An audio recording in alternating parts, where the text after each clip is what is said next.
All right, guys, the bootlace, it's a figure 8. Let's go ahead and familiarize ourselves with it. So it's around this cone, in the middle, and here's that change of direction. So now you're going right. You're going right, and then you have to change direction again and go left and not hit the cone. Did I hit it? No. All right, 15.54. Remember, that's just familiarization. Now we're gonna warm up a little bit for the time. So here we go. So remember, change direction. So we're looking left, and now we're gonna look right. We're going around everything. I bet I can cut this down right here. I cut that a little bit shorter. Look left.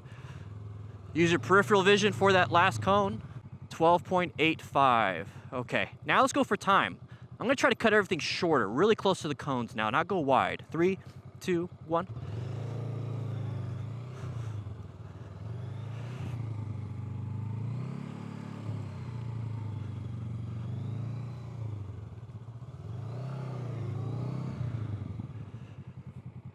$11.29. Almost 11.3.